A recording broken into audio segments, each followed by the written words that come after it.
Bonjour Guy Carlier. Bonjour Marco, bonjour Julie, bonjour à tous. Vous allez commencer la semaine en nous faisant peur. Guy, quelle est la grande peur de la semaine? La grande peur de la semaine, c'est le chikungunya. La semaine dernière, c'était les risques d'attentats.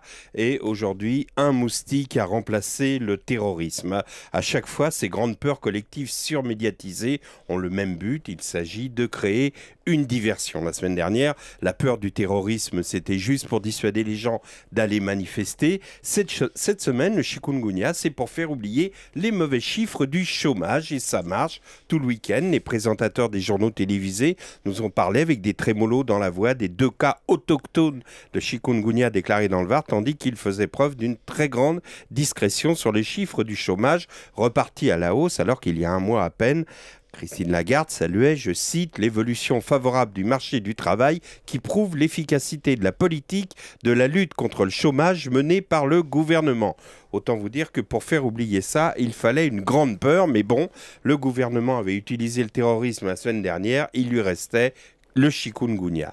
À mon avis, ça va faire moins recette que le terrorisme islamique. D'abord, le nom. Chikungunya, on dirait le nom d'une danse sud-américaine des années 50, un truc qu'on dansait le soir sur le pont des paquebots sous les tropiques. Non, franchement, ça fait pas sérieux. Pourtant, à bien y réfléchir, il y a plus angoissant que l'épidémie peu probable de chikungunya, car pour moi, les images les plus terrifiantes du week-end, ce sont celles de l'université de rentrée du Modem. Bon, au total, ils étaient 43. 43, c'est pas une université, c'est plutôt une halte garderie. Mais enfin, ils les avaient installés dans un parc au bord de l'eau, à l'ombre des pins parasols.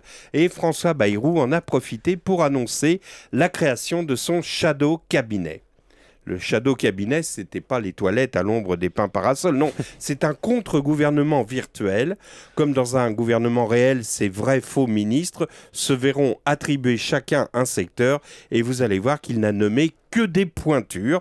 Vous avez notamment Bernard Lehideux à la Défense, Jacqueline Gouraud à l'Éducation, Nathalie Griesbeck à la Justice et Sylvie Goulard à l'Europe. Mais il n'y a pas que des fantômes au Modem, il y a aussi des revenants.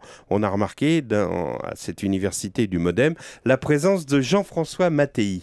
Ah oui, vous vous souvenez Monsieur Mattei, c'était ce ministre qui, au moment de la canicule, avait fait une déclaration télévisée en polo dans le jardin de sa villa de vacances où il expliquait que toutes les précautions étaient prises pour que les petits vieux soient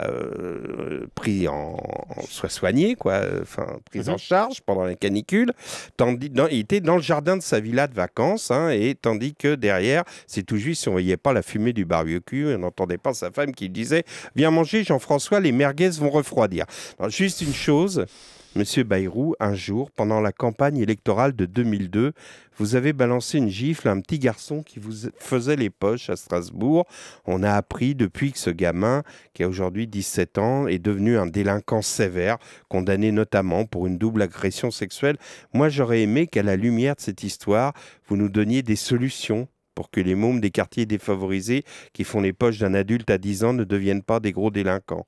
Remarquez, je suis certain que Jacqueline Gouraud et Nathalie Griesbeck nous apporteront des solutions à ce problème.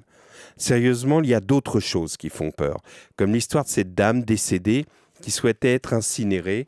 Bah oui, c'était une dame un peu grosse, elle pesait 130 kilos. Et au moins une fois, elle voulait enfin fondre. Eh bien, on lui a refusé cette dernière volonté car le chariot de l'incinérateur n'était pas prévu, il est trop étroit. Et oui, les crématoriums, c'est comme les sièges d'avion.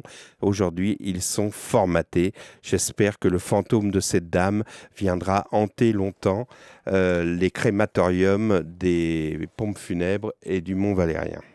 Merci Guy Carlier.